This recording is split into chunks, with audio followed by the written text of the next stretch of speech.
Hello, and welcome to the Rabbi Orlofsky Show Live. Coming to you from beautiful downtown Brooklyn, where it's always springtime in the spring.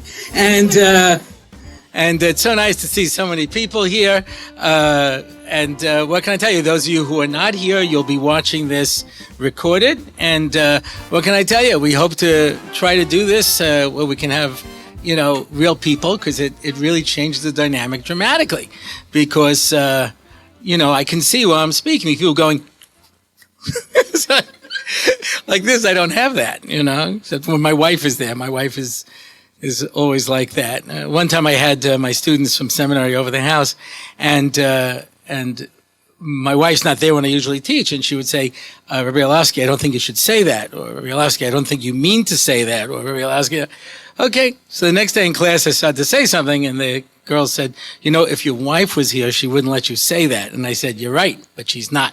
So the last show she was here, now she's not. So I have nobody but my good friend, Rabbi YY Rubinstein, here with us to be able to keep a check on me now so that you appreciate what that means. The last time we were together was at the Shmiras Halashon event in Yerushalayim, and we were both banned from ever attending the event again. Now, I thought to myself, who better to come to the last live show we will ever be able to have before we're closed down by the powers that be? Then I forgot to say. So whether you're watching with our friends over at Turning Time, or wherever you watch and listen to your podcast, as always, we're happy to have you along. And we have a sponsor and a dedication for this live show. Please just mention me, Rabbi YY. Anyway. Who is this guy called Orlofsky? The dedication is Le'iloi Nishmas Chaim Shmuel ben Dovid. And as always, I can't track all the numbers. The numbers that I can track is there are about 10,000 people who listen to or watch every show. And, I think our live show gets usually even more participation. And so it should be a tremendous chus for anybody who is participating to make this possible. And so thank you to all of you for coming, and I hope it'll be a wonderful evening for you. And special thanks to everybody who set it up. Ari, who else is responsible? Moshe David is here, and anybody else who's responsible for this? Someone's going to be held responsible, so someone will pay. Anyway, so as I mentioned, I really sat down and I said, I'm going to have a live show. Who would I want to spend time with more than my good friend, Rabbi YY Rubinstein, who I had the schus of meeting when he was a chaplain in the University of Manchester in the 1990s at some point. I came to England, and I had the schus of meeting Rabbi YY. And since then, I have cherished every moment that I've been able to spend with him. And he is, and people know this, I've said this many times in many different forums. Often when I'm advertised, they advertise me as the funniest rabbi in the world. And I remember I was speaking in England just before I started going to the shiurim of Rav Moshe Shapiro. And someone said, he went to put in a good word for me, that Dovid Orlofsky, he's involved in Habatzas HaTorah, he'd like to come to the shiur. And Rav Moshe goes, Ken, he's the funniest rabbi in the world. So I said, was he making fun of me? And he said, no, he was jealous. But I always say that title is misplaced. Really, Rabbi YY is, in fact, much funnier than I am. It's just he does it with a strong Scottish brogue, so no one knows what he's saying. But in any event, so Rabbi YY, I have a number of questions for you. I prepared a whole bunch of questions, and I left them in the car. And my first question is, you're Scottish. Aye. Why? What is there in Scotland? Why would anybody live in Scotland? There's basically peat moss. That's what I figured out. And people wear skirts. And every now and then they fight a war with England and they get killed. I may be summing things up in general terms, but did I leave out anything? Oh, and they make whiskey. Anyway, I think I basically got the whole history down. Oi! Freedom! So what am I forgetting? Your medication. It's not true. I took everything before I came. Well, that's actually a very interesting question. My late father-in-law, who passed away a year and a half ago, he was a very senior scientist with the American government. He was a gentle giant of a man. I'm 6'1", he was 6'4". He was 95 when he passed away. And as he was really gentle. And growing up, my wife used to say to her dad, "Dad, exactly what is it you do?" And he would look at her and say, "Well, honey, it's a little bit complicated. Wait, I'll explain to you when you're older." And when he passed away, we were able to go through his papers. And that's when I discovered what he did. He designed and built the thermonuclear missiles that would carry America's atom bombs to turn the USSR into toast. That's toast, for those of you who aren't bilingual. Sorry. It's okay. So basically, he's a very, very brilliant man. And he pointed out, when it comes to Nobel Prize winners, there's only two ethnic groups which are disproportionately represented. Jews. Any idea what proportion of Jews have got Nobel Prizes? I think it's, if I remember rightly, 23%. 23%. Which is astonishing, because we're 0.001 of the population. They have 23% of Jewish heritage. And the other ethnic group? Scots. So to be Jewish and Scottish is to be doubly blessed. And look at you all. Nebuch. Now, the truth is people know nothing about being Scottish. Tell the story. Now, you don't know about this. You may know about this if you've read the Jewish publications. Rabbi YY has been a featured presenter on the BBC for 30 years? 33. 33 years on the BBC. That's like real radio. That's not like me, who's on like Chapa radio in Yerushalayim, two guys with a little thing on the rooftop, you know what I mean? And that's where I usually present, you know. I've been on those radio stations. But he's, you know, on the BBC. This is BBC, you know, they go around the world, World War II, that whole kind of business. And he's been on major shows and things like that, right? So tell the story when you're on the panel where you said, well, that's Glaswegian. You know the story? No, what story did I tell you that I have no clue about? You were on a panel with some woman who was saying something, and you said you were daft or you were mad or something. That one. Oh yeah, her. You see, unlike most of my guests, he has so much material, he doesn't know what story I'm referring to. Most people have like 3 stories. So it's very easy. Tell the one about the time you were on the subway. Well, once I was on the subway. Yes. Yeah, well, there was this lady. She was a very she was Jewish by accident. I mean, Hashem meant it to be intentional, but she made it an accident. And she saw herself as a humanist. And she was very famous and very big personality and big everything, actually. And I didn't like her very much. And so basically... Because of her views, not because of her personally. Oh, absolutely not. Because of her ego. And so there was a panel. This goes way, way back into the distant mists of time.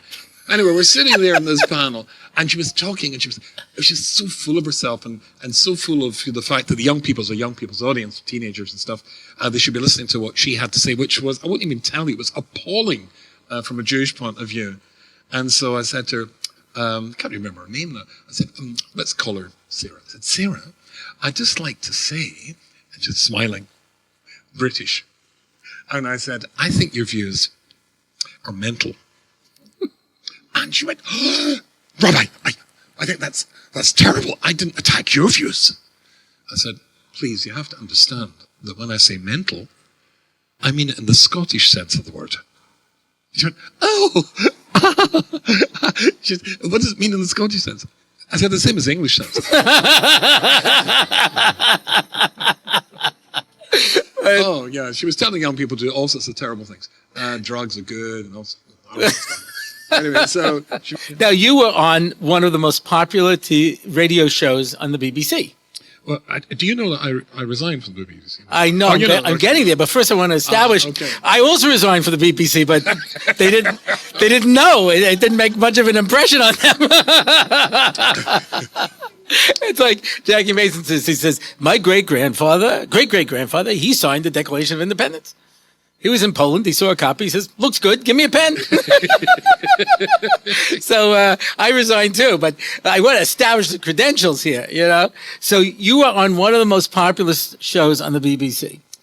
Yeah, well, you got to understand the BBC radio is very different, as Rabbi Orlofsky said. In the UK, most people call it the wireless. Yes, they wind it up. Yeah, most people get their news from the BBC in the morning. So there's a big program, it's called the Today program. There's a 2-hour news program. And they've got a slot on it called Pause for Thought. And they invite various religious people on to give a religious take, whatever your religion is, on what's going on in the world. Like today would be Ukraine and Russia. And so I did this, and that was big. And the Queen listens to this, and Tony Blair was the Prime Minister. He listens to this. And that's why Her Majesty the Queen, when she came to Manchester just before I moved here 10 years ago, she was presented to all the big machers in the Jewish community, and she shook hands with the president of the community. She said, is Rabbi YY here? Sorry, did you get that? With me here. Is Rabbi YY here? I just want to point out, he can speak English if he wants to. He does this on purpose. And he said, no, ma'am. Oh, what a pity. We listen to him all the time on the radio and we think he's awfully good. Check it. The Queen, ladies and gentlemen. Thank you. The Queen of England. God bless her. God bless her. Anyway, so she used to listen to me on the radio. And I said, You know what she said when I met her? Security! I was the guy who snuck in the middle of the night. Yeah. And, oh, you? Yeah, it was me, yeah. Okay. Anyway, so basically from that, and being successful at that, I was then invited to... That was, incidentally, BBC, it was 4.5 minutes. You had to speak for 4.5 minutes. That means 4 minutes, 30 seconds, not 4 minutes, 29, or 4 minutes, 31, but exactly 4.5 minutes. And I was able to do that. And then I was invited on to what was called the... you've probably heard somebody, or maybe not, looking around. You're pretty ultra-orthodox looking to me. But there's somebody called Oprah Winfrey. And incidentally, her real name is Orpah, but her community couldn't get their tongue around that one, so she'd be Oprah. Anyway, so the equivalent of somebody called Terry Wogan, and he had a radio show. And so that one had, now there's a population of 70 million in the UK. So the Today program had about 18 million listeners. He had about 22 million listeners, and I was regular on that show. And when I was successful at that, that was 3.5 minutes. 3 minutes, 30 seconds, not 3 minutes, 29 or 3 minutes, 31. And because I was good at that, I was then invited to speak on BBC World Service. Right, but you also did, like, interaction with Terry. Oh, yeah. I mean, you were like a character on the show. Yeah, he was very, very brilliant and very, very funny. So apart from the script, you had to, like, kibitz with him and stuff like we're doing now. Then BBC World Service, they had a similar sort of slot for me. That minimum audience, 156 million people. 2.5 minutes. That's 2 minutes, 30 seconds, not 2 minutes, 29 or 31. Almost so as much as the Rabbi Orlofsky show. Exactly. So when people all over the world heard there was an Orthodox rabbi who could speak for 2.5 minutes, that's when my lecturing career started to take Yeah. No, because they say a rabbi who can speak for an hour is worth, X amount. But a rabbi who can speak for 5 minutes is priceless. You know what I'm saying? So, but the Terry Wogan show, which was such an important show, he let you go.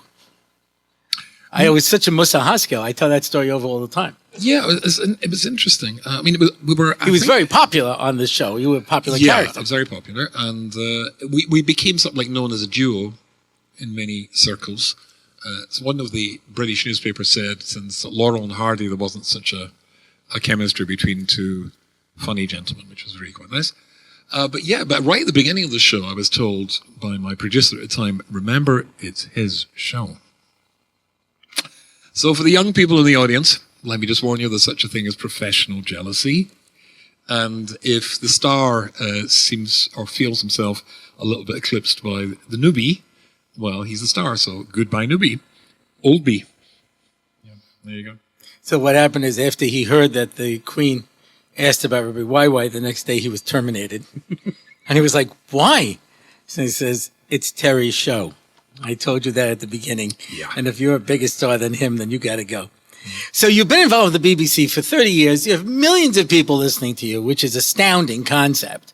And then you publicly resigned. Yeah, that was Hanukkah. The BBC, look, the definition of, do you know the definition of English antisemitism? Hating Jews more than is absolutely necessary. Now, I heard that was Winston Churchill who said that, but I can't find the quote anyway. No, it's a well-known quote. Yeah. And it's certainly true. George Orwell, in his famous essay on British anti-Semitism, quotes it.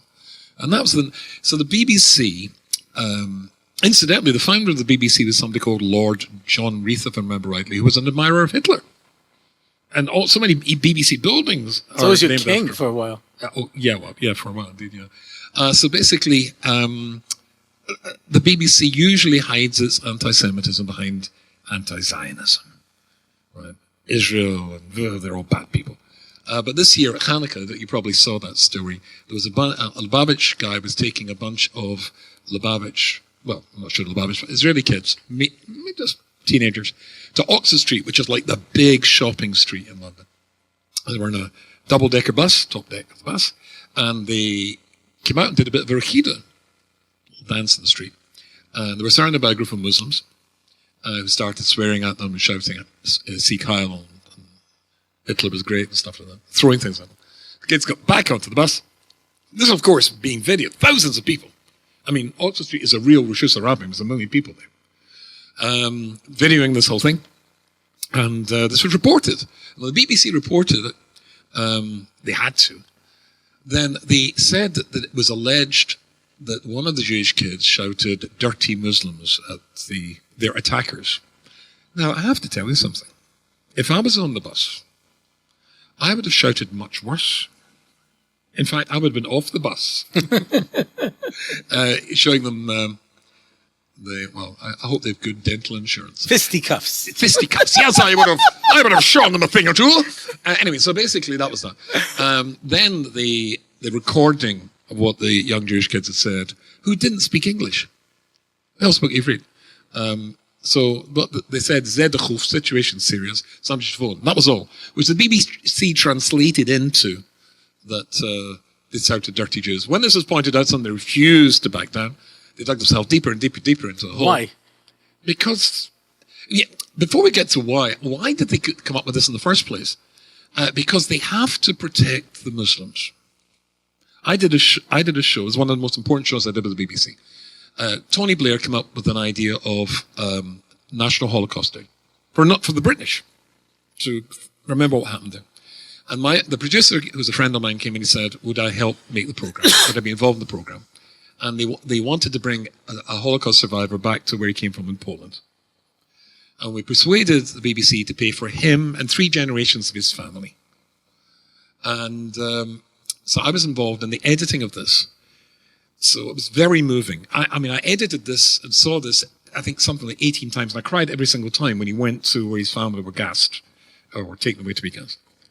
Anyway, so basically, there was a very funny moment in it because underneath they had the cantor, the chazan of the great synagogue in Yerushalayim, who was singing the Kiyam Rachamim. And I had to do the translation. And the simultaneous English translation of Kiyam Rachamim ran underneath the cantor singing. And I had to tell them, because I'd written the translation, when to move along to the next word. And there was about 8 various people all there, and with a time switch and a time stopwatch. But it was a chazan. No,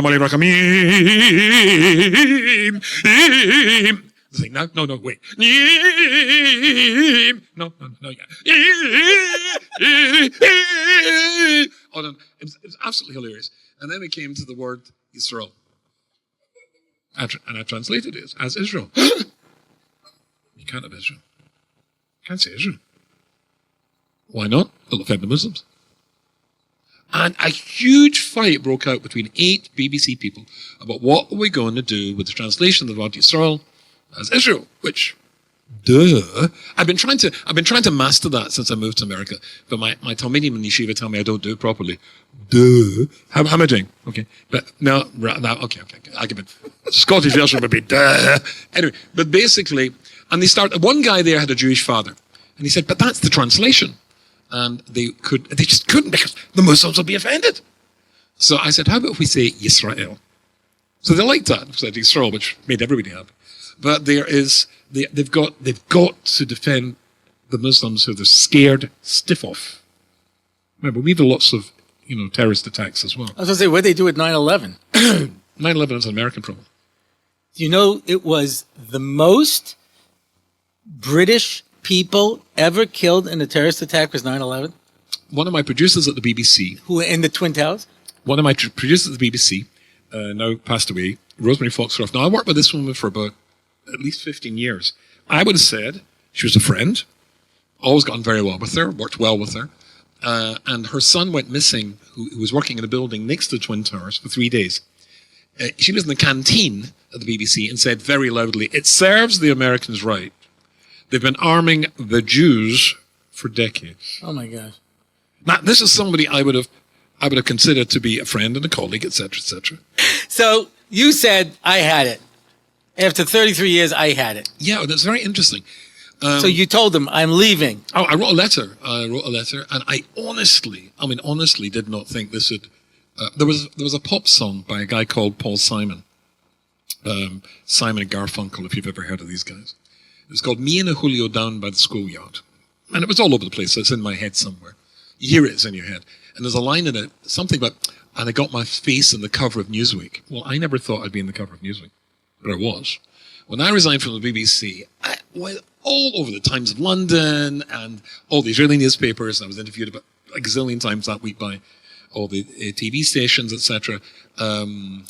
Major British rabbi resigns from the BBC. I mean, people don't like the BBC. Other broadcasters don't like them because they get tons of money from taxpayers. You can't watch TV or listen to radio in the UK unless you pay for your license.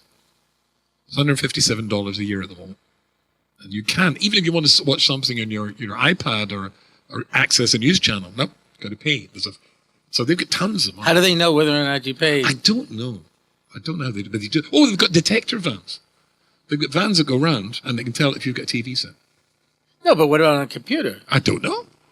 Well, maybe they can, that's easier to track actually. That's what MI5 does now. Yeah, that's what it does completely. Ever since James Bond died. So he never they spend all their agents out searching to see who's paying the tax. And of course, the greatest James Bond came from Scotland, Sean Connery. And the name is Bond. James Bond. Interesting. Now we know 2 famous Scots. Anyway, also Scots tissues. Anyway. Scotch tape. Scotch tape. There you go. Anyway, so did the BBC react to the fact that you left? Yeah, they were sort of like writing how heartbroken they were and thanked me for my loyal service for over 33 years, etc. And it was interesting, and I've got a Facebook page and social media, about 90% of people thought that I'd done a really good thing. 5% were furious with me for having ever had anything to do with the BBC in the first place. But another 5% were furious with me for having left. You should have stayed to fight antisemitism within the BBC, from within. That's a bit like asking a kid to make a sandcastle on the beach because of the tsunami coming to protect the town behind. It was like, basically. There just came a point where their antisemitism spilled over into the bright light of day, and I couldn't have my name associated with it anymore. And I certainly wanted to, make a machal, make a stand, but I didn't realize it was going to become literally all over the world. Wow. So now you're even more famous than you were before. Yeah, my career really took off when I resigned. Yeah. So now you work in Shayoshev, I think, right? No, I was there a long time ago. No, I teach in 2 seminaries, one in Queens and one here in Brooklyn, in Bensonhurst, called Elion, which I enjoy very much.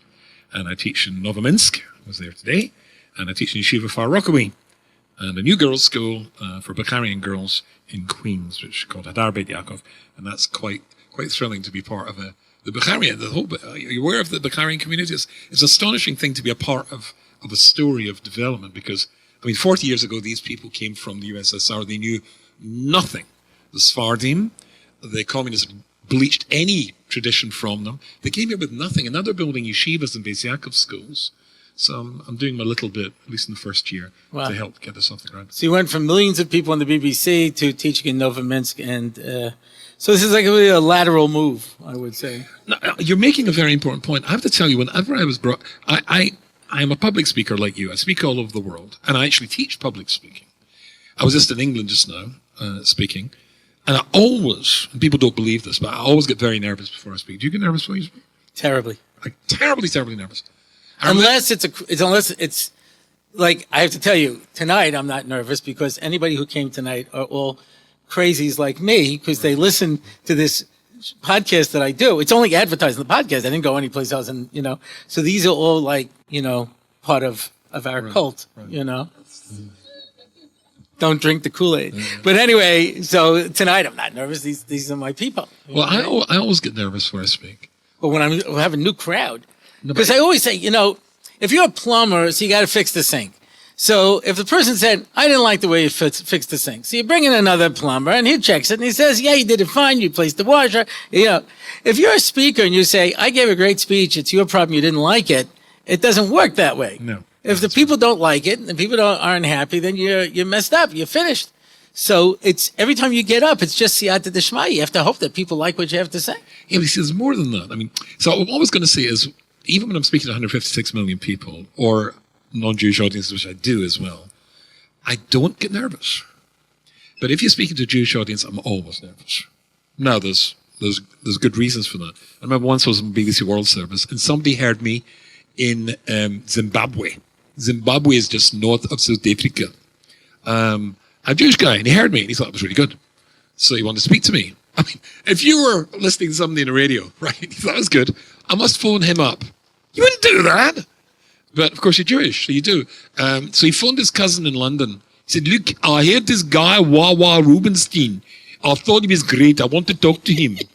And his cousin came from South Africa. He said, well, I think he doesn't live in London. I think he's in I've got a friend in Manchester. Sure, he lives there. Phone his friend in Manchester. He gets the number. And an hour later, from South Africa, the guy says, hey, Rabbi, I just heard you in Zimbabwe. I thought you were great. It touches. But see, because I'm a Jew, and because you're Jews, then I get very nervous before I speak because I just might, and you definitely have, say something that might make a difference in your life, and it's got to be good. I've driven hundreds away over the years. It's a gift, actually. I'll tell you. You want to hear a really interesting story? Yes. Well, good. Because I brought you out here. So one of my daughters, my oldest daughter-in-law, she is the deputy head of the infertility clinic at Shaarei Tzedek in Yerushalayim. So she makes babies all day long, which is a very nice thing to do. And we once had a whole tour of this. Now we've got a history of this. My sister-in-law was the shomeris in this lab, so it's like a family connection going back. And the guy who set it up was a guy called Dr. Brooks from England. They struggled, he and his wife struggled for a long time to have children. And then they had, are you sitting comfortably? 7 at once. Yeah, I know, huh? Anyway, lovely guy. Once there was, and this happens, and you'll know this, there are rabbonim all over the world. I had a daughter who had twins, and that is one of the most difficult things in the world. Septuplets, I would probably just leave. Yeah. I don't even know what you do. You give them out like kittens. I don't know, how are you supposed to take care of 7 babies at a time? Amazing thing. Anyway, so basically, there was. I heard Ray Reisman say once. He told us. Hold on. What's it? Don't do that again. I'm Scottish. I have ADD. I'll forget what I'm saying. I'm going to forget what I'm saying. Okay, go on. You want this ear of your news? Anyway, that's one of his favorite stories. Anyway, he probably doesn't remember it, but I do. Anyway, so he was talking about how the Aron, after Uzzah died, so they left it in Kiryas Ye'arim. And his wife and his 6 daughters were all blessed with sextuplets, which is like No, it was 5 daughters. So it's 36 babies. And he points out this is before disposable diapers. And he says, and that's a bracha? So he says, a way of looking at it different, but septuplets. So go back to your story. I just wanted to throw that in. That's okay. There are Rabbonim in every Kehillah, major city, certainly New York, who are experts in medical stuff. Now, they don't have any medical training, but they are experts in medical stuff. And very often they know more than the doctors do, simply because the doctors are too busy doing it to keep up with the latest developments. So if, God forbid, a person's got a worry, you phone one of these guys up and say, oh, right, go to this clinic and go to this doctor and make sure he uses this procedure, etc., etc.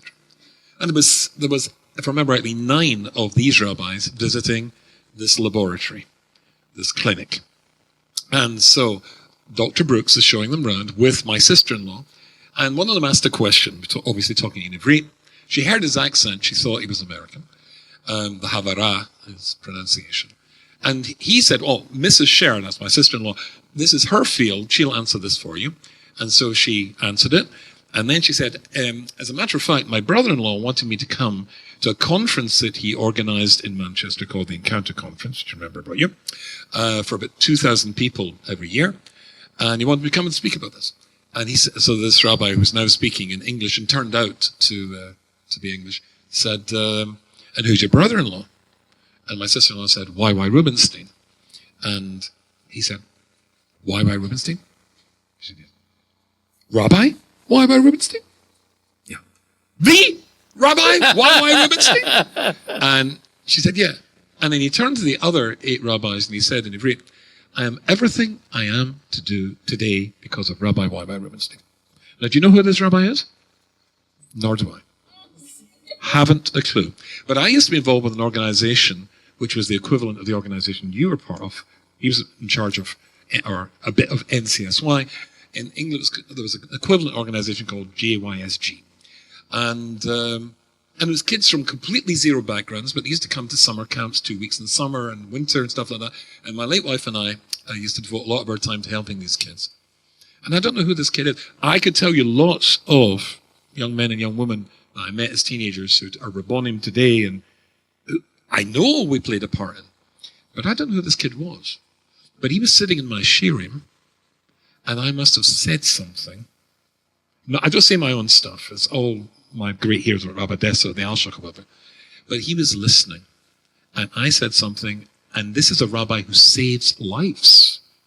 So I get nervous before I speak because I might make, to my people, to Klal Yisrael that I've got enough rise towards, I might say something which, you made a joke, but I might push you away, or I might draw you close. So I get very nervous. The non-Jewish world, that's just fun. I don't want to make a Kiddush Hashem, but that's not my, it's not my price. But there's a lot more money if you aim towards the non-Jewish world.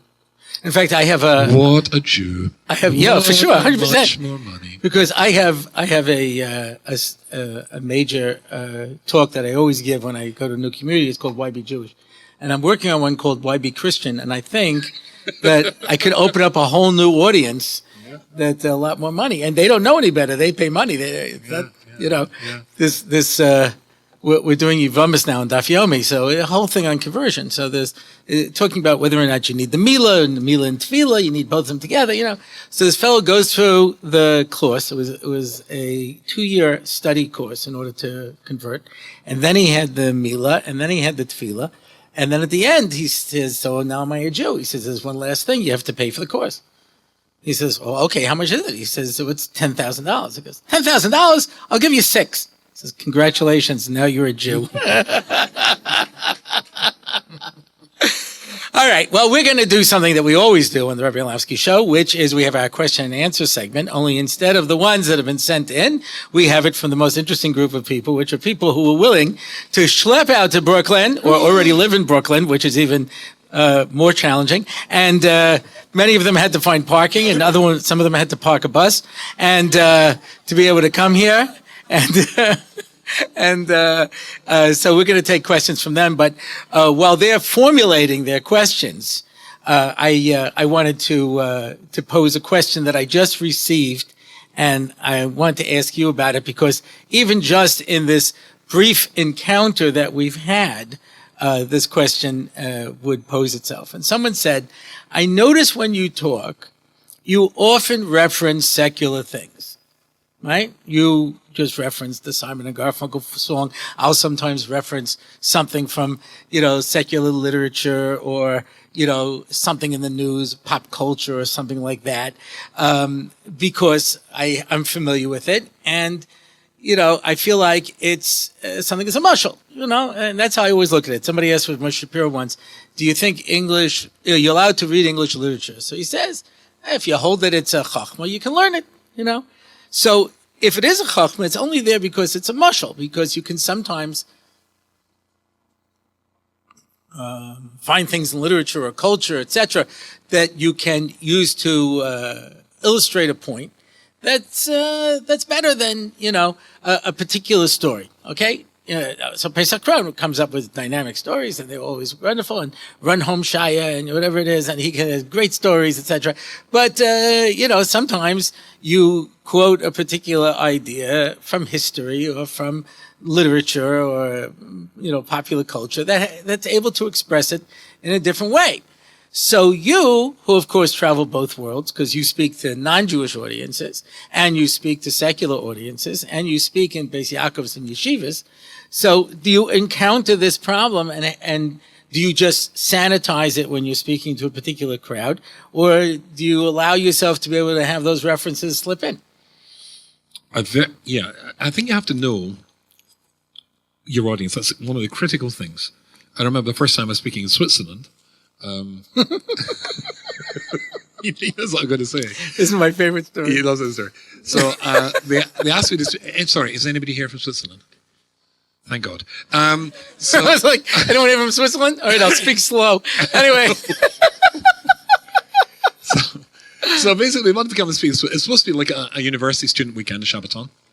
And in case you don't know, Rabbi YY has a reputation for being somewhat humorous, right? Mm-hmm.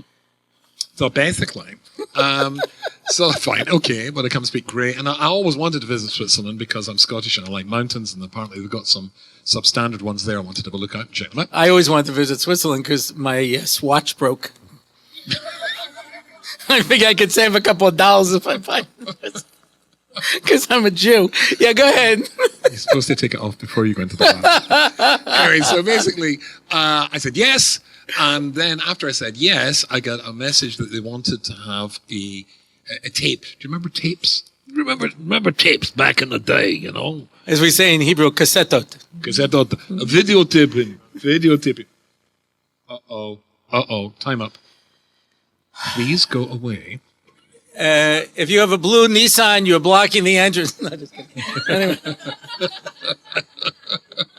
Yes. I'm driving a blue Nissan. That's mine. Anyway. Anyway, so when I send a cassette or a tape of one of my shiurim, and I thought that's a bit upside down. You find out if the guy can speak and he's any good before you issue the invitation and he said yes, right. Not afterwards. I thought maybe they wanted to see the cultural differences. So I sent two. I first of all sent a video cassette of me talking to university students. And when you're talking to university students, you use lots of humor, right? Lots of jokes. And then I sent an audio cassette of me giving a serious share, because I can do that as well, and sent them both off. And didn't hear anything for a week. And then the phone rang, and I answered the phone, and the voice said, "Hello, is this Rav Rubinstein?" And I said, yes. Rav Rubinstein, this is Mark phoning from Zurich. I said, oh, hello, Mark. Hello, Rav Rubinstein. Rav Rubinstein, it's about the video you sent. And I said, yes. Oh, they liked it very much, but when you come to Zurich, no humor, please. Und, there was an und. Any idea how much these people were paying me? An und? Anyway, und, you mustn't become friendly with the students. Because in German culture, a Herr Rabbiner is aloof. Und, another und, chutzpah, right? No Yiddish. No Yiddish. Because to a German ear, Yiddish sounds a bit like saying, hey man, it's well wicked to be here in New York, where I get my spliff. That sort of stuff. There's nothing wrong with that accent. It sounds a little bit odd. So if you speak in Yiddish, so there was these three things. And that was a problem for me because how on earth, I mean, I've got a sense of humor. I'm not an elusive rabbi. And, so how do you get around this? Well, this is the Yiddish, amazing thing about you, though, is that I can't turn it off. I can limit it, but I can't be dead serious. You can. My kids said they heard you speak someplace once, and you were like dead serious, like not one joke. No, I never do jokes. I don't do jokes either, but I can get a laugh with good evening. I get him, I go, good evening, and everyone goes, ah! And I was like, so it's just, so I don't know how to do it like completely straight. No, I find it very easy. But you got to know your audience. And if your audience, for example, this example here, they would be literally offended. Now, that's why after I heard that story, I got an offer once to come speak in Switzerland. I said, no. Because in fact, I spoke in the Menorah Grammar School in the early 1990s. That's in London. It's in London.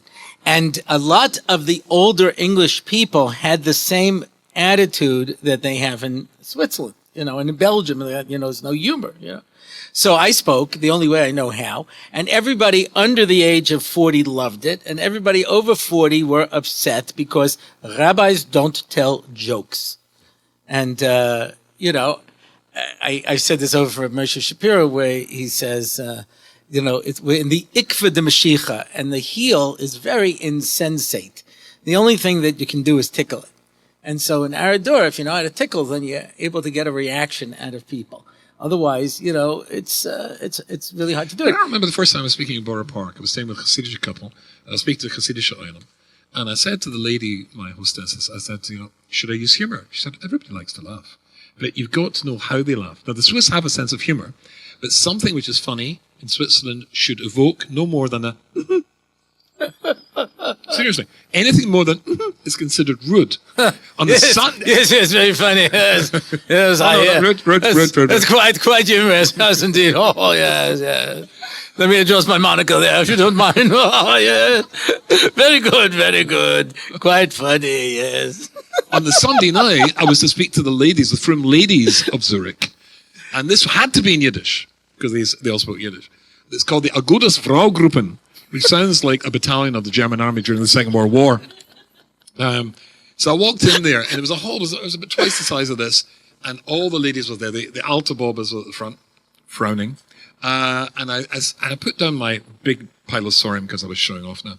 And then I realized I made the worst mistake any speaker can possibly make before I started. I forgot to ask how long I should speak. So I was speaking Yiddish, so I said, entschuldig mir, wie lang muss ich etwas reden? How long should I speak for? And a voice shot back from the back of the hall in English with an American accent. That depends. And that's when and everybody laughed. And then they were laughing.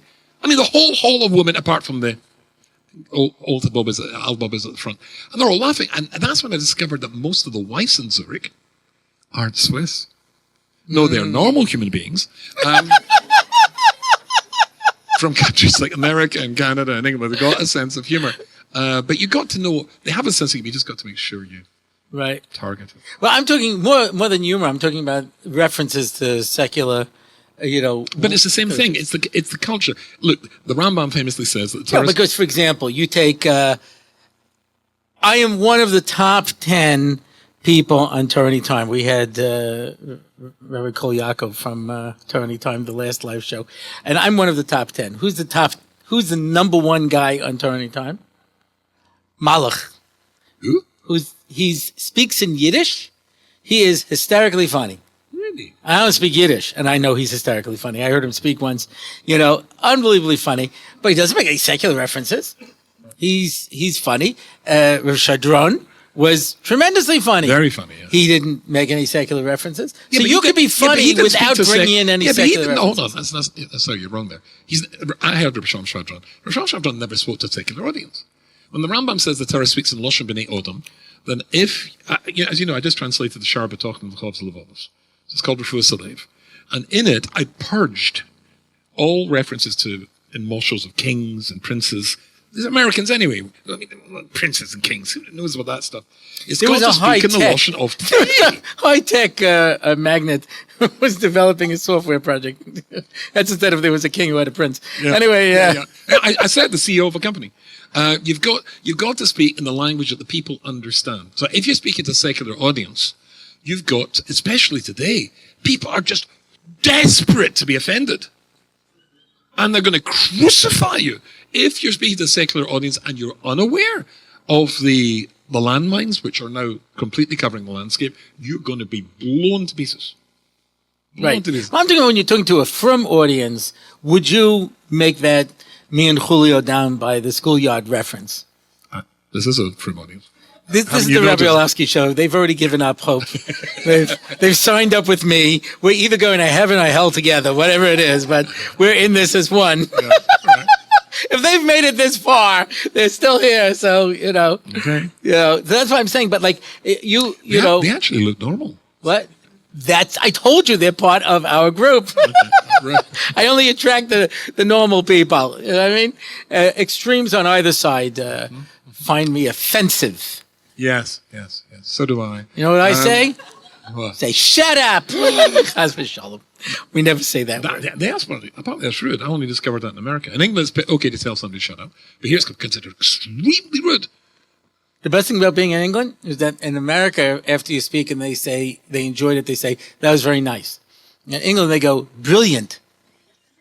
And I'm like, well, yes. Yes, I am. Thank you for pointing that out. But brilliant in English means rubbish, but he doesn't know. So I'm talking about if you're talking. No, I wouldn't. No. I'm extremely aware of the sensitivities of the frum world. I write for Hamadiyah. I do speak in Yiddish, I speak from Chevra. I used to write for Hamadiyah. They used to sometimes cut out half my article. Yeah, well, They just felt like, you can't say that, Rabbi Orlofsky. Well, you keep referencing Simon Garfunkel and Hamadiyah, you're in trouble.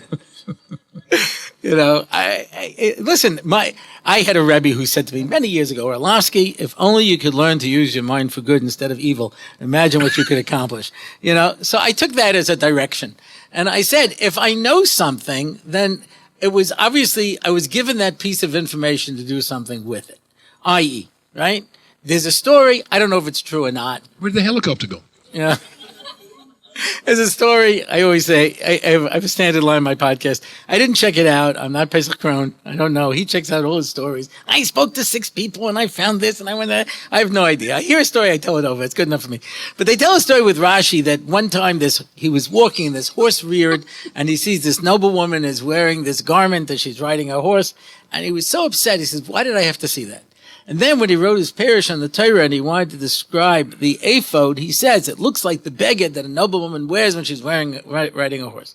So you were given that piece of information to do something with it. So I feel if I spent my preteen years doing in-depth investigation of a phenomena that was known as superhero comics, and I picked up all this information, it's there for me to use as a basis for something. So I will weave them in. I will be honest. I do occasionally weave them in, and I think there's, Musa Haskell there. Well, I as you know, I wrote 2 secular books, and one of them was a funny book about Her Majesty the Queen.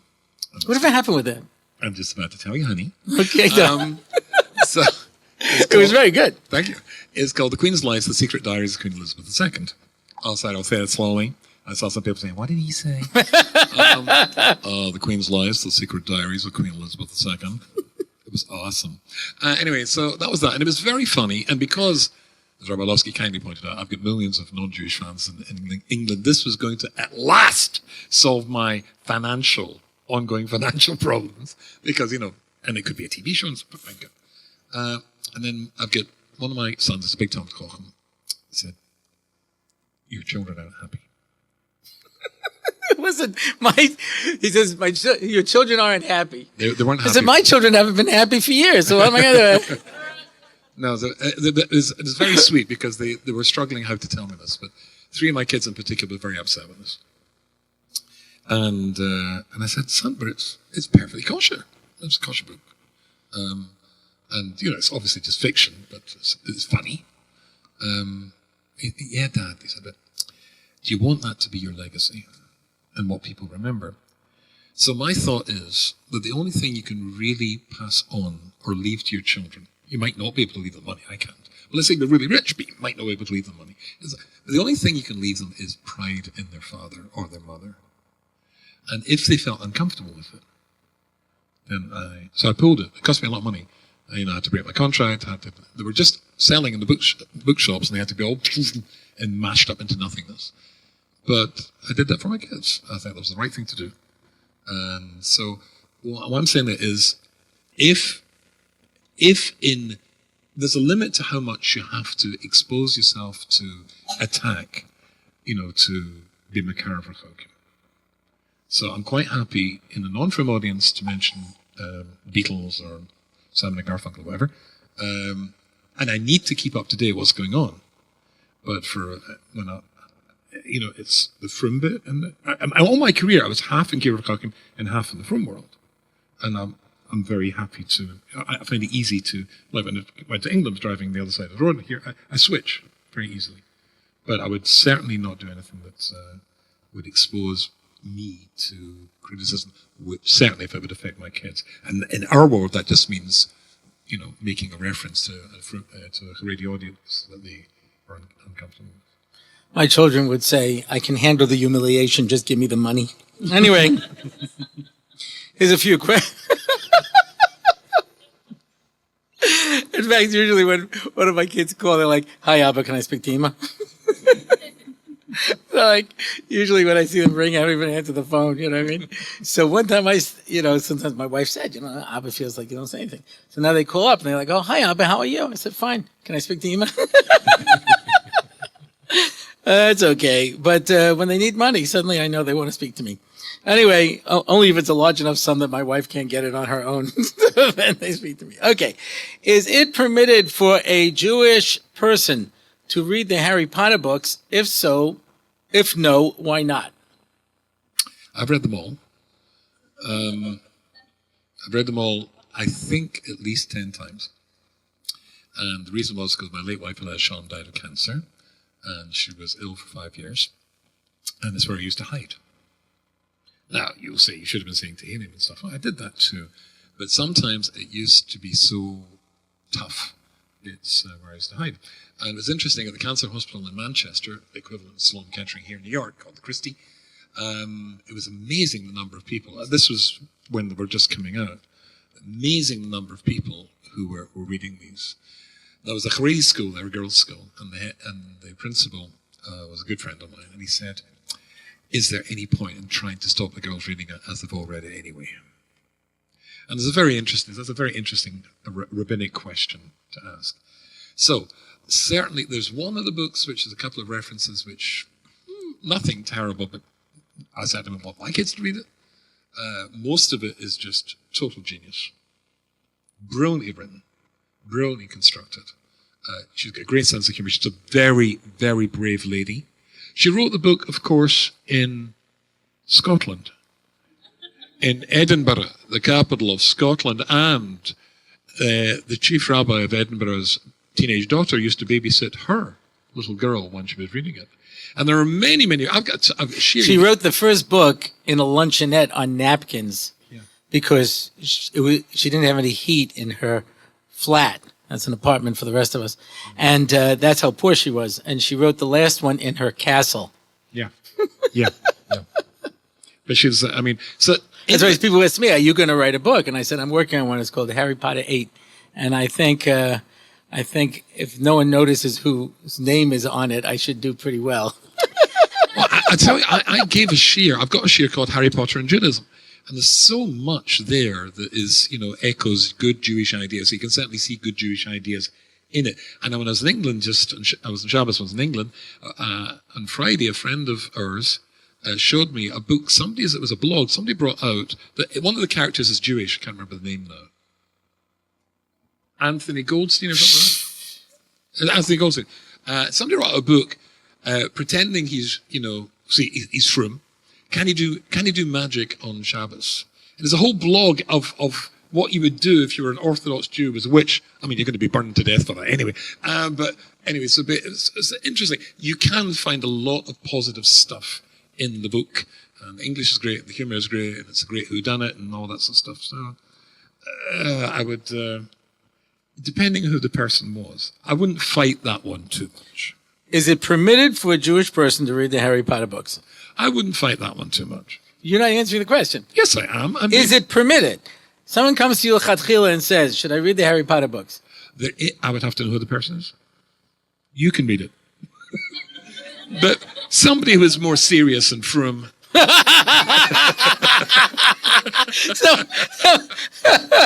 I mean, basically, you're a guy, so you can have it. This mother comes to the rabbi and says, I don't know what to do. My son, he went off to yeshiva in Israel. Now he davens 3 times a day. He learns all the time. You know what I mean? He's Baruch Hashem, everything. You know, I don't know what to do with him. So he says, well, you know, I do that too. He goes, yeah, but he means it. Okay. Now, so that you appreciate this, and I will also obviously answer these questions, because when I was with Rabbi YY, he brought me out for his encounter conference in Manchester. And at the end, the very end, there was a panel discussion. And to ask the rabbi, it was me, it was Jonathan Rosenblum, Rabbi Sinclair, and Rebbetzin Hella, and it was the moderator was Albus Dumbledore. No, his brothers are dying. He's dying. Dunner, right? Abba Dunner. Olav Shalom. So they would ask a question, and everybody on the panel would answer it, even though they asked it to one person.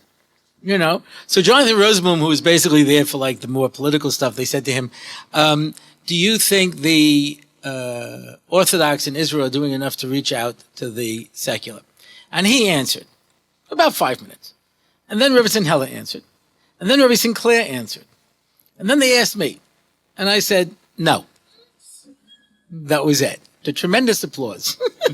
But then I remember they asked a question to Rabbi Sinclair. They said, Rabbi Sinclair, do you miss being in Hollywood? And he answered the question. And then Jonathan Rosenblum answered the question. And then Rebbetzin Hella answered the question. And then Abba Dunna answered the question. And then they asked me, and I said, how in the world do I know whether Rabbi Sinclair misses being in Hollywood? Why are you asking me this question? You know? So that's why, obviously, everybody can answer all the questions. Is it permitted for a Jewish person to read the Harry Potter books? I got to tell you, I have a perspective on life, you know, telling time by decades. And, you know, if I could turn back the clock, there's a lot of things I would do different in my house. As it is, I work within the reality that to a certain extent I created. And I remember that Mendel Weinbach Zatzal said to me once, you know what your problem is? You're trying to raise an American family in Israel. And I said, you didn't? He says, no, we only spoke Hebrew in the house. My kids don't speak English. They're like all Israelis. They hate Americans. They tolerate me. And I chose not to do that, mostly because I can't speak Hebrew and all my kids would have ended up in special ed. But, you know, I felt that there is something to gain from American culture. Having said that, you know, when my wife was growing up, she had an uncle in Lakewood who brought him a book called Fievel and Fischel Go to the Chav Yisrael Factory. No, that ain't the Berenstain Bears. Fievel and Fischel Go to the Chav Yisrael Factory. Now, obviously, if you view life from that perspective, you're going to have, yeah, but hey, there are people who it works for. You know what I mean? There are people who have never been exposed to anything. Now today, I'm not sure that that's possible with the way that the social media has gone. And, you know, already 25 years ago, somebody very close to Rebbe Yoshev in Yerushalayim said to me, there's nobody who's a Tumim today. You just can't do it, you know? If I could do it and put up big enough walls and really, you know, protect people, then I would. But, you know, if they're going to read stuff anyway, this is, you know, better than some of the things they could otherwise read, I would say. But like you say, there's also got things that are problematic, you know. like you pointed out, relationships, and there's certain words in some of the books. And what is the purpose of goyim suffering? I can understand Jews having to get a tikun, gilgul, doing teshuva, etc. But what about non-Jews? Tremendously interesting question. So that's what I think. For those of you watching this, we may some with the microphones. Come on. When? They're all leaving. They're leaving. Get back there!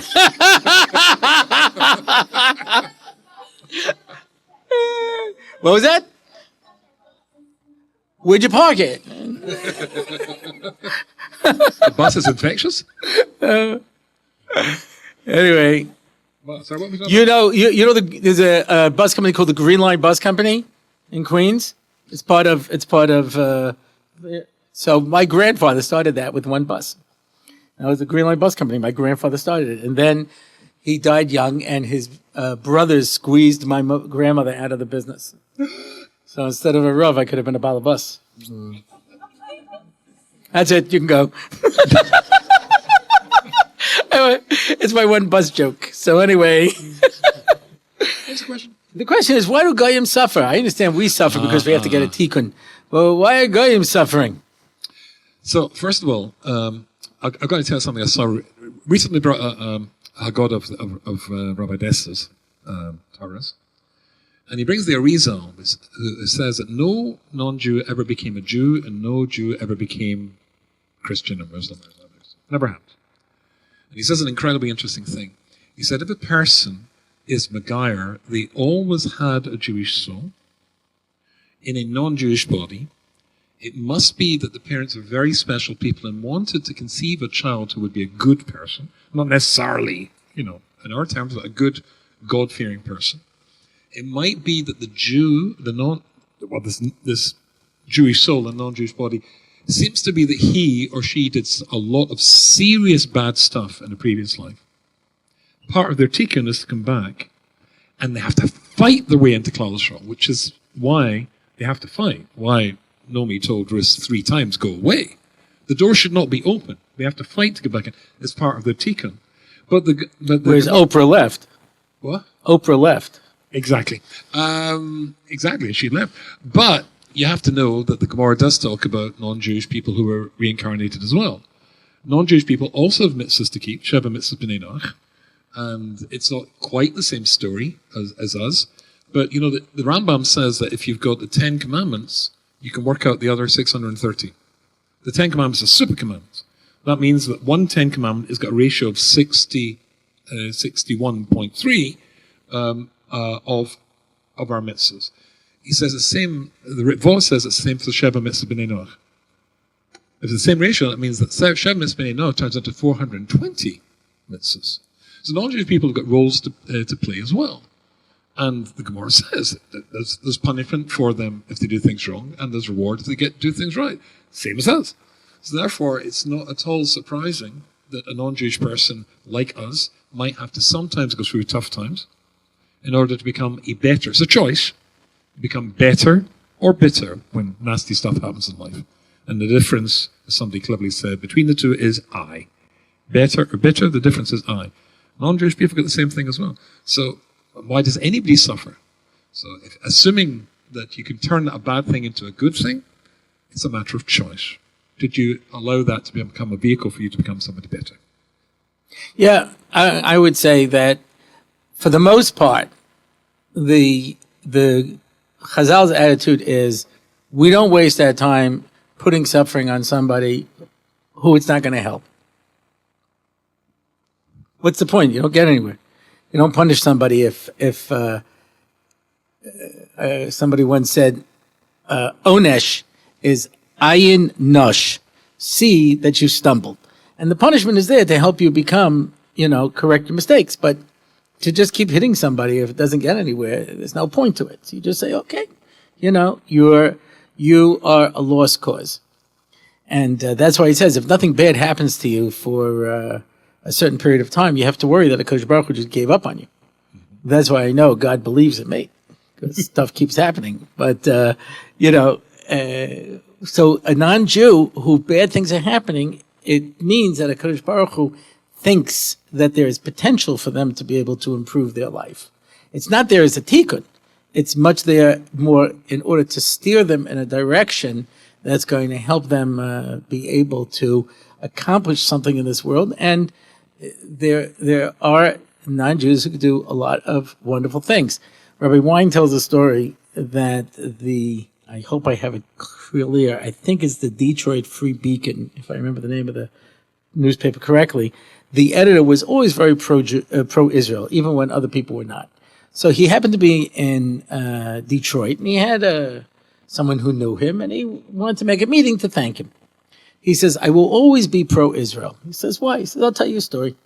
He says, there was a Jewish couple that lived here in Detroit many years ago, and they had a young non-Jewish girl, a teenager basically, who was their maid, and she was taking care of the house.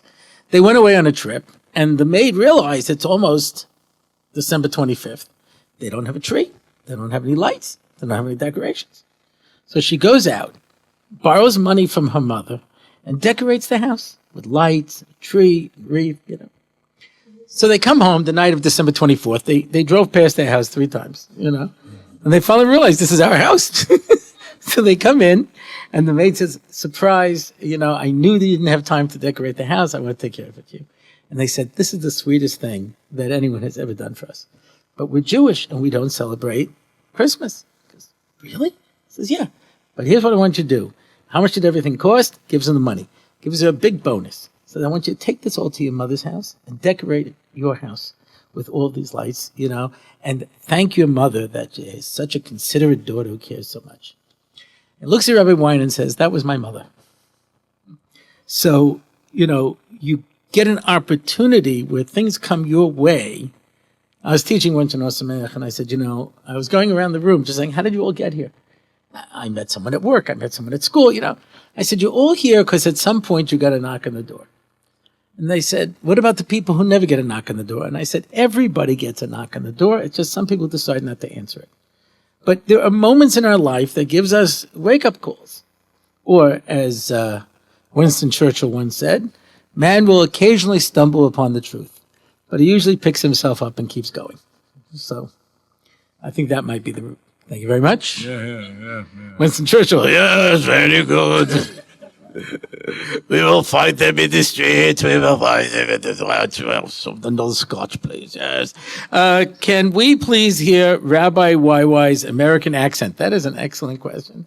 And by the way, he can talk, because we were on a panel once, and he starts to talk and he goes, if you look at the verse, I said, what's a verse? There's no A in that word. And he switched it to his American accent, which was perfect. And I said, why don't you talk like this? People can understand you. Before I do that, when I first arrived 10 years ago in the United States, I'd lectured a lot, but I was in Manhattan. I was giving a shiur, and after I finished, there was 2 old guys in the front. One told me, I said, the guy's brilliant. The French said, yeah. What'd he say? And the guy said, I haven't a clue, but he's brilliant.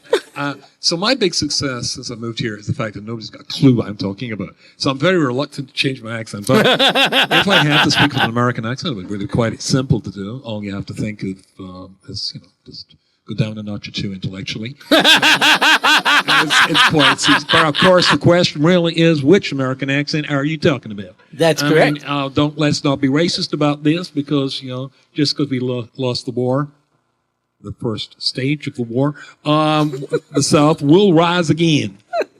And of course, it could also be sort of like a Brooklyn guy, what a different sort of accent. And I particularly like the Brooklyn accent because it's all nose. It's completely nasal. You don't need a lip. If the theory of evolution is correct, in about 1,000 years' time, people in Brooklyn will have no lips left. Everyone's through the nose. It's all through the nose. You know what I'm talking about? It's through the nose. Nostrils. Nostrils as a means of communication. I was, one thing being a New Yorker, New Yorkers speak very quickly. And I was down south. Yeah. What did you say there? I was down south, and the guy, it takes him 30 seconds to say hello. It's like, hi, everybody. It's like the difference between listening to Pesach Krohn and Rabbi Wine. Because Pesach Krohn can finish like an hour worth of material that Rabbi Wine would do in an hour. He could do that in about 5 minutes. And that's why this is the most unbelievable story. And I'm going to tell you all this and one of that. And I was like, when I was growing up in Chicago, I teach history, but now to many of the people here, I am history. Now I'm remembering back, and it's like, okay, Pepperidge Farm remembers, you know. It's a whole different style, you know. So New Yorkers, as a rule, speak very quickly, you know. But yeah, all right. Well, those are all our cards. So we want to. There's another card. There's a whole set. Oh, I've got that one. What is your favorite something? Oh, my favorite something Can you is, read this? I've always, I used to like, but no. What is your favorite?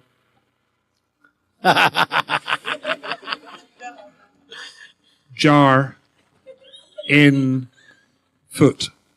What's your favorite jar in foot? Oh, I would have to say Smuckers. Because with a name like Smuckers, it better be good. What's your favorite daf in Gomorrah? Yud Gimel. How about you? Base. Never really got much beyond base.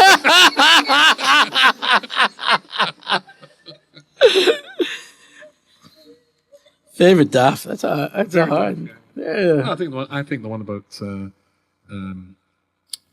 Hillel in the bath. I like that one. That's a good one. Yeah. Yeah. Mikan Hillel. Yeah, yeah. Because it so offends me from a Scottish point of view. Yeah. You know, because they go and they sort of like, Mikan Hillel, and sort of like, yes, my son, what can I do with you, for you? And he says a stupid question, right? And then waits till he's back in the bath, shampoo. Mikan, see, because I know if it was me, I would have planted him one. Boof. And that would have been a very short daff. How does one get Rabbi Orlofsky's show merch? I've never made any merch. I saw that question before. Do you get merchandise? I don't. You I mean, must have. I have Rabbi Orlofsky mugs. You do? But I only have 2 of them, so I don't really market them. I guess. Well, you should. You know, 10,000 listeners. you know it's T-shirt. I always go through this like I'm not sure what to do because when I get up to speak some places, some people stand up and some of them applaud, so they're not sure what to do with me. So I feel like if I'm still going to be able to maintain, maybe they're like you'll applauding. never find, you know, like the Reb Moshe Feinstein mug. You know what I mean? Or the Reb Yaakov Kamenetsky keychain. You know, like, you know, like if you're a real rabbi, it's kind of hard to like do the merch thing. On the other hand, I've already lost any credibility in that circle, so I might as well just go for the money. I have a theory that the people are applauding the guys standing up and going, stand up. Can one Rav please start a Bochurim series where he talks Bochurim about what Bochurim are like? Sorry. He's American and this is English.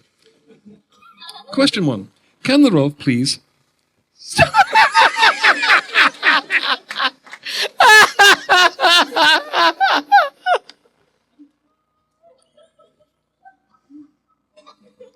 Mommy. Specifically. I'm going to say yes. Yeah, go ahead. Beautiful. I try to be a good example for my family, siblings, parents, and I don't notice significant changes in their life. How much should I try to get them more involved with Jewish values? Well, there's a famous teaching from Rabbi Strauss-Alanto. When I was young, I wanted to change the world. And when I got older and wiser, I thought I should start by changing the people in my city. And after that, I thought I'd start by changing my family. And then I realized I should start by changing myself. And one of the best ways to turn people off Judaism is try and infect them with your passion for it. I've been involved in the Kiruv world for 40-something years. I've never, ever, ever tried to make, as people say, which annoys me enormously, people frum. People make themselves frum.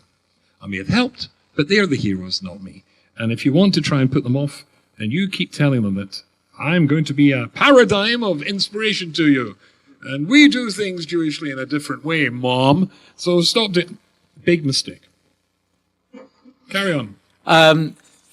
Stephen Covey in The 7 Habits of Highly Effective People, which I can quote because I heard Rabbi Orlofsky quote it. So I can keep my firm credentials by quoting it. He says the difference between what he's writing and what Dale Carnegie wrote and How to Win Friends and Influence People is that Dale Carnegie tries to teach you techniques that aren't real. Right? They're just a way to get a person's response. So he says use a person's name, But I don't know if you've ever had this where people call up and they use your name and it's so incredibly insincere. Shalom David, Ken David. איך אתה מרגיש היום? טוב. זה מסוכם, אני רוצה... They so clearly don't care about you. They've taught them a technique. Start by saying their name. You know what I mean? And it doesn't mean anything. Yeah. So he's saying, I'm not teaching you techniques how to reach people. I'm teaching you methods to change yourself. And if you change yourself, he says, eventually you expand your sphere of influence and people are going to be affected by you. So if you're doing it expecting to see a result, you're not going to be successful. You have to do it because you say, I'm going to become a better person through this. And if that process inspires anybody else or helps somebody else along the way, ma tov ma'anoim.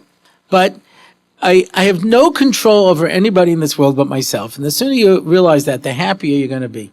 Because, people are upset because my kids didn't turn out the way I wanted, my spouse isn't the way I want, my parents aren't the way they want, my siblings aren't, my neighbors, my employers, my employees. Nobody's the way I want, and that's true.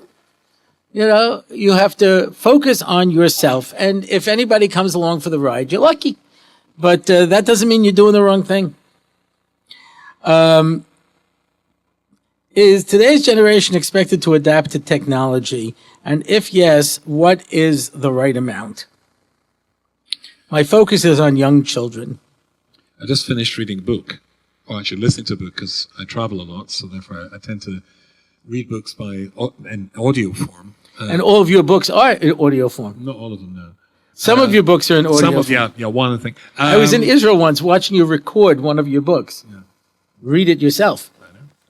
That inspires him to get the book because no one can understand your comical Scottish accent. So they bought the audio and the regular book. I just read or listened to a book called iGen by Professor Jean Twenge. Yes. And it's... I saw the movie. And it's extraordinarily interesting. I mean, she talks about her discipline is noticing and tracking societal change. He says change normally is very gradual until it comes to what she called iGen, the first generation to be born with iPhones. And then the incidence for mental illness amongst teenagers, instead of being that way, the number of teen suicides through the roof. All this safe spaces and, triggering stuff like that. This is real for them. They're real nebbers. The iPhone and technology has created an extraordinarily fragile world, fragile people. And it's heartbreaking because these young people are very, very damaged by it. And Meta, Facebook's new thing, they want to have this, what's it called, that thing, metaverse, whatever it's called. Well, that virtual reality, this is going to create so much mental illness. We make even the iGen look healthy, and they're not. So, look, it's a big thing. This thing is called an organization called TAG, which deals with, making sure that there's filters and all this stuff. But it's a bit like we were talking about Harry Potter before.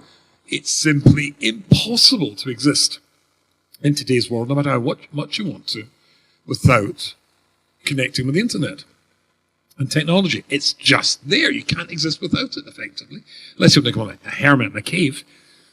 So we have to develop strategies, and Rabbi Solomon and Shalema tried to do this at that big rally they had at City Field, which he got slaughtered for. But turning around and saying, well, we just ban it completely is just impossible, and therefore we just ban any interest in the consequences of our banning is just irresponsible. Yeah. I go back to what I said earlier about the Harry Potter books. If your kid, I have some kids who, they have their kids on devices shortly after birth, and they just watch, the whole time. And I have one kid who the kids don't have any devices. They don't have a computer in their house. They don't have iPads, iPhones, anything like this. When they come to Bobby and Zadie's house, so, they see everybody on the phones and the tablets and they look on, But in the other house, they don't have it. They read, they play games, they do skits, they do all kinds of other stuff together, because they don't have the technology. If it's possible to protect your kids, I think it's a good thing. But it's getting harder and harder, Eventually, they're going to implant it in your brain, Already are. Yeah, and you just think. This is your moment for the joke. What? Your moment for the joke. Remember that joke? I sure do. Go on, tell us that joke, Rabbi. I don't know if I should tell it. Please share. That's so good. A guy's walking down the street and he sees someone talking and he goes like this, "Hi, how you doing? Yeah, good. It's nice to hear from you." He says, "What are you doing? You talking to yourself?" He goes, "No, of course not, because you have the speaker in your pinky and the earpiece is in your thumb, and you have the keypad under your skin here, and it's all. It's amazing." He walks a little bit back. He sees another guy saying, "I don't know, Bob. I'm thinking of maybe going with some AT&T. What do you think?" He goes, "That good." So you're talking to yourself? He says, "No." He goes, "Well, the other guy was talking in his hand." He says, "That's already 6 months old." You know what I mean? Now you put it right in your brain, and I have the battery in the back of my neck, and I just have to think the number, and and I have an earpiece inserted in my ear, and I have the whole conversation. It's amazing. He walks another block. He sees a guy doubled over in pain. He says, "What's the matter?" He goes, "I'm getting a fax."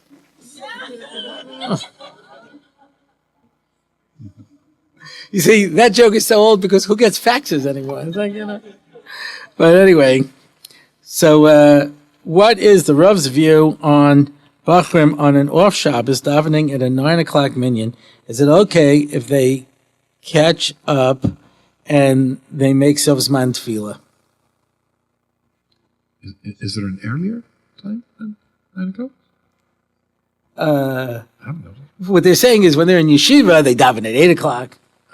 I live in Israel. The late minyan is 8 o'clock. You know what I mean? But so if you're assuming you make the zmanim and you get up late, listen. I'll make it a better question. There are times in Eretz Yisrael when they change the clock and Sovzman Tefillah is like 10:30, and people are going to a 10 o'clock minyan. So they get up, they go to a 10 o'clock minyan, they make Sovzman Tefillah. And anything wrong with that? Or should they get up at a regular time? And, it's vacation, Well, look, it's a bit like we talked about before. You got to know the person. But my late wife, Leshan, was a very wise lady.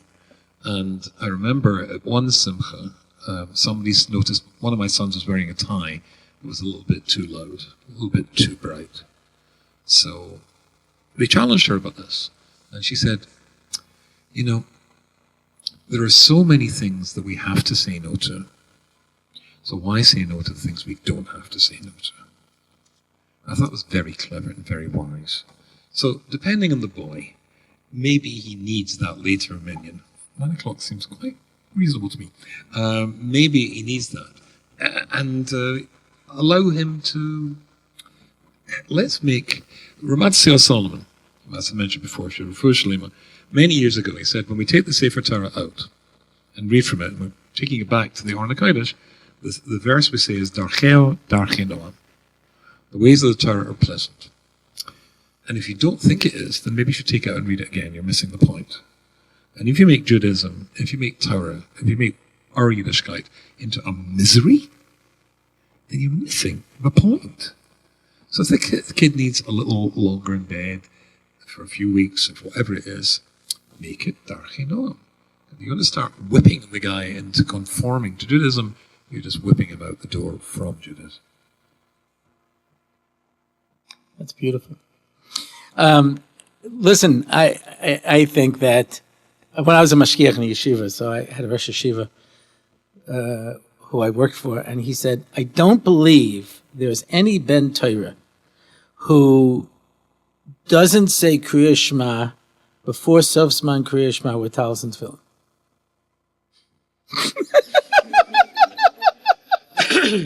I said, okay.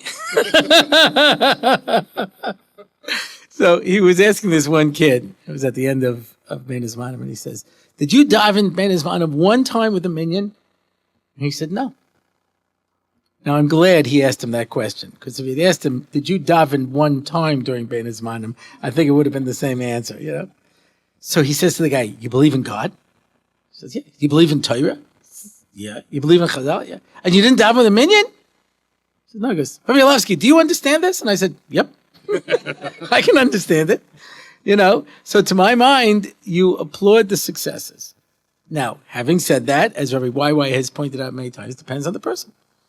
If it's a person who, you know, is capable of, you know, more, then you encourage them to do more.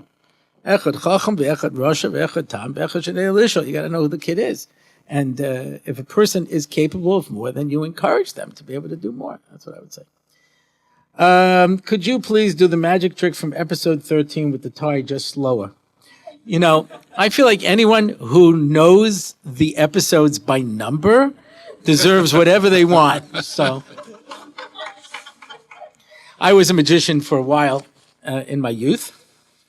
I was very good with my hands. So is my brother. He gets out in 2 years. And and this actually is from the Tarbell Magic course. So this is one of the moves that I mastered. Now, I was never very good as a magician in the actual magic part of it. I was very entertaining, but I would get mostly mechanical tricks. This is one of the few sleight of hand moves that I actually learned.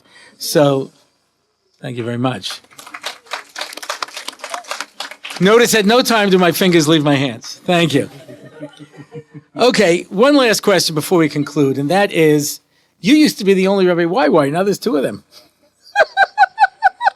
Yeah. Has that caused you any personal difficulty in your life? No. And if so, please explain. No. You want to hear really, really strange? Because there is only, there's mostly only one Rabbi Orlofsky. I mean, you know, I have a nephew who's a Rabbi Orlofsky, and he teaches in Hank. And in fact, one time I went to speak in Hank, and they said, Rabbi Orlofsky's uncle is here. So that's another one of us, but Rabbi YY is really, that's a brand name. You know, you used to have a website, Rabbi YY, Still a website, yeah. There's a couple who are for some reason fans of mine in Toronto, and they told two other couples they're very friendly with, this guy, he's great, you got to go and hear him. And I saw advertised, I was doing a cruise to Jamaica from New York, and they persuaded their friends that they got to go on the cruise and listen to me. So they bought the tickets, and then they flew down to New York, and they got on the boat. That was the first time they noticed it was Rabbi YY. It's true. And they had such a much better time. And this constant confusion, and it gives me the only pleasure I have in this is the fact that he gets confused with me, and I don't understand why, because I'm tall and handsome, and he's not. I would just like to put on record that I was Rabbi YY when he was not yet bar mitzvah. That's all. Do you think he copied your brand? I've never seen him in a kilt. There's so many things to do with that, but we will desist. We will desist. All right. Well, there's a few more questions, but luckily I can't read them. So This has been an extremely long ordeal. I'm sorry for the people whose buses are double parked. And this has been a lot of fun, and I thank everybody for coming because you make this show. You know, I've said it many times in the podcast, and it gives me such a pleasure to be able to say it to people in person, and that is that people take out time from their day to listen to anything that I have to say is something that is so remarkable and so meaningful to me, because I know people who would do anything to be able to have a kind of audience that I have and people who listen to them. And, you know, the fact that I can talk is something that has been proven. I can talk for hours and hours and hours, but the fact that you get anybody to listen, that's an unbelievable thing. And for that, I cannot express my gratitude to you and to all of our listeners out there. And so a special thank you to Rabbi YY Rubinstein for taking our time to joining us. And if you want to find out more about the show, you can go to my website, RabbiOrlofsky.com, where you can leave a comment and you can send an email and you can sponsor an episode and you can, I have a theme song. Did you know? Lenny Solomon wrote me a theme song. Really? Yeah, if you watch it, ever watch the podcast, it's actually on there. It's so much fun. And Rabbi YY's, besides his website, he has an initiative that he has begun, a special organization, offering chizuk to Bali Tshuva, because people are there to bring you in the door, but then they leave you. And what's the details of that for anybody who would like information? The Ne'er Tamid initiative, you'll find the website, and you'll find us on Facebook. And I just actually got a very nice donation, so I'm going to be turning it into a big chunk of what I do. Yeah, so it's a tremendous thing. Anything Rabbi YY does is exceptional. And that's it for this week. I am David Orlofsky, and this is Rabbi YY, and this has been the Rabbi Orlofsky Show, live from Brooklyn.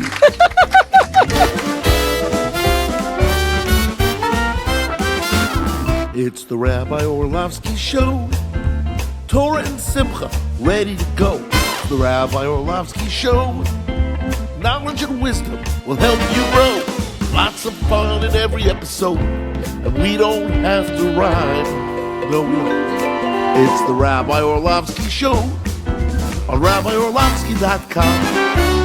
Torah anytime, YouTube and more. It's the Rabbi Orlofsky Show.